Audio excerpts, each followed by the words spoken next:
Assalamualaikum warahmatullahi wabarakatuh. Saya NF dari Pustaka Suara. Saya ada satu buku yang cukup menarik berjudul Watan Urip. Buku ini semacam esai foto namun banyak menyimpan kisah-kisah yang sangat inspiratif.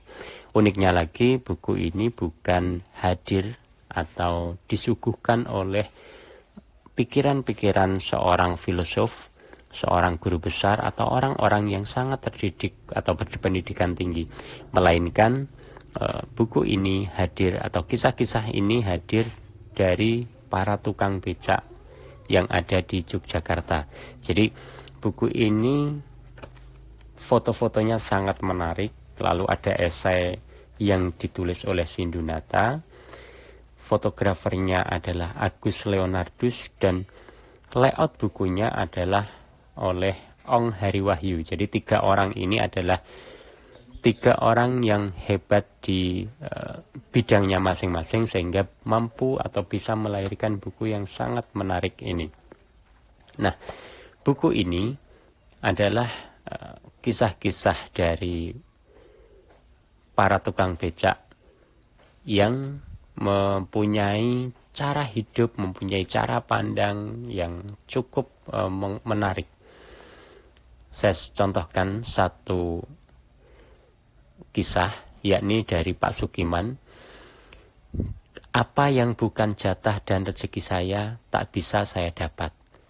Kalau teman lain mendapatkannya dan saya emosi atau iri, maka jatah rezeki saya malah akan lari.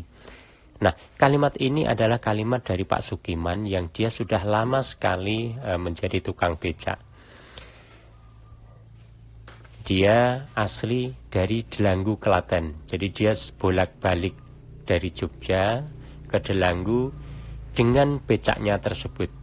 Jadi ia memandang bahwa rezeki itu adalah sesuatu yang terang.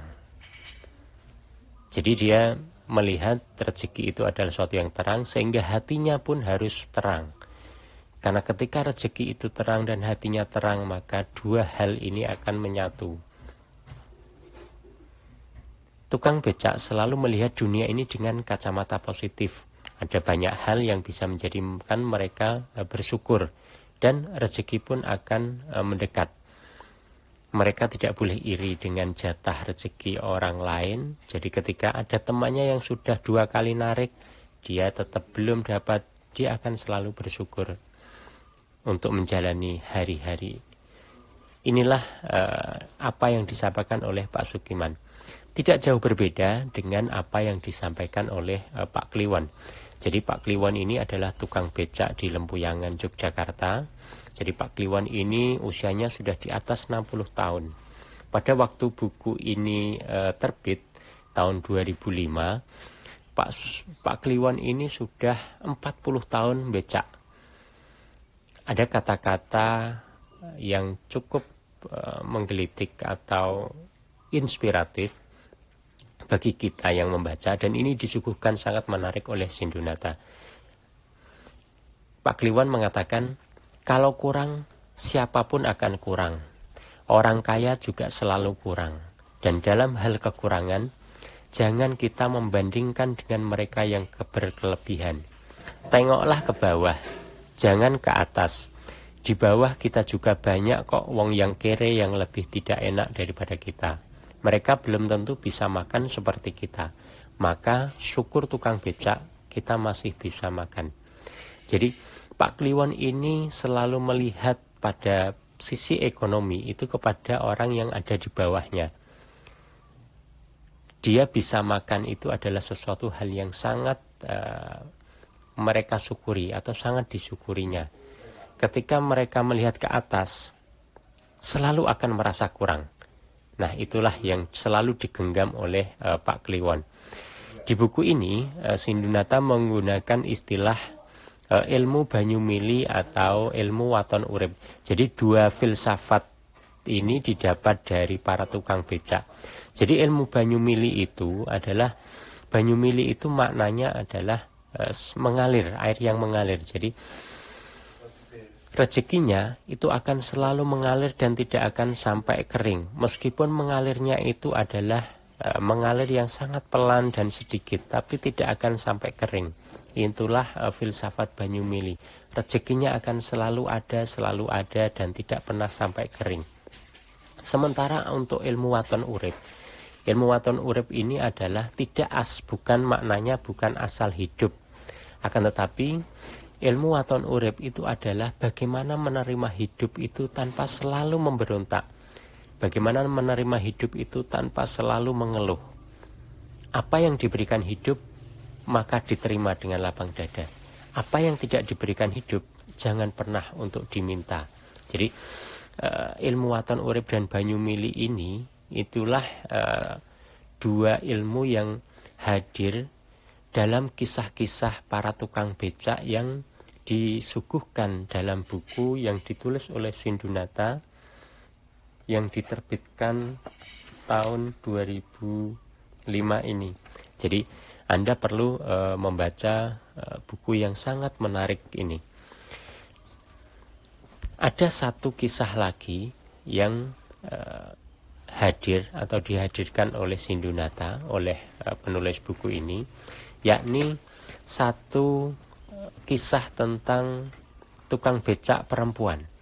Dia bernama Ponirah. Dia adalah tukang becak, mungkin satu-satunya perempuan. Ceritanya ia ditinggal mati oleh suaminya yang sakit diserang liver. Tapi ia berpikir ia harus bertahan hidup, menghidupi anaknya. Salah satu caranya adalah dia becak. Nah, menurut Ponirah, untuk cari makan orang harus berani bekerja. Kalau bisanya becak, mengapa tidak? Kalau saya memang kuat, saya hanya punya ini maksudnya tenaga, mengapa harus malu? Itulah kata-kata Ponirah. Jadi Ponirah ini setiap hari dia berkisah bangun jam 4 pagi, lalu menanak nasi dan merebus air untuk anak-anaknya. Jam 6 ia harus mulai narik becak.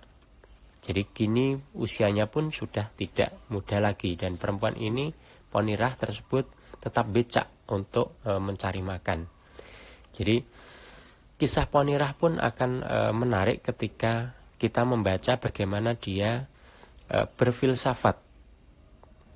Menurut Ponirah, menjadi orang kaya itu pun tidak mudah.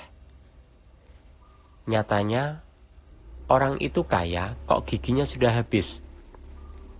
Maksudnya adalah dia selalu punya cara untuk bersyukur menjadi dirinya sendiri.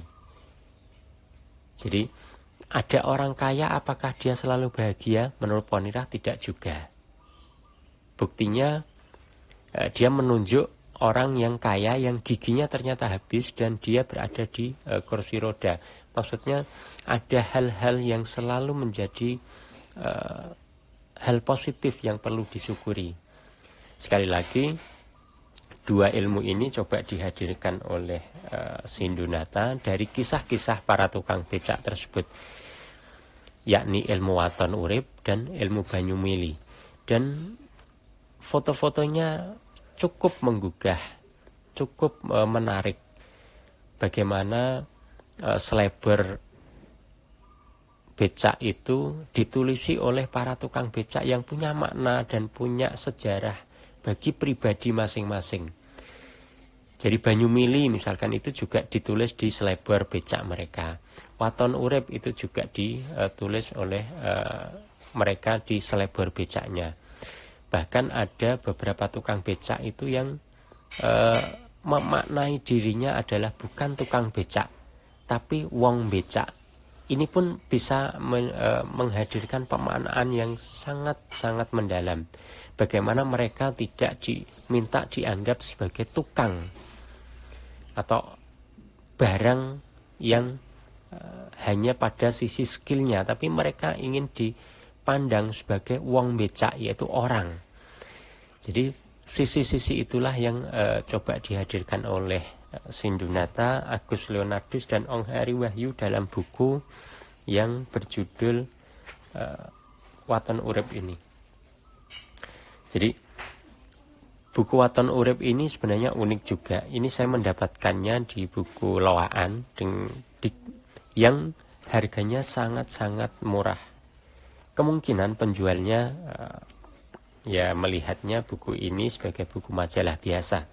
Namun ternyata ketika saya membaca buku ini cukup menarik, yakni buku setebal 144 halaman dan diterbitkan tahun 2005 oleh Nine Art Publishing Yogyakarta. Anda perlu membaca ini dan menemukan kisah-kisah inspiratif, menemukan semangat bersyukur, menemukan bagaimana tukang becak atau wong becak itu mempunyai filsafatnya, mempunyai cara pandang hidupnya yang cukup menarik. Terima kasih. Assalamualaikum warahmatullahi wabarakatuh.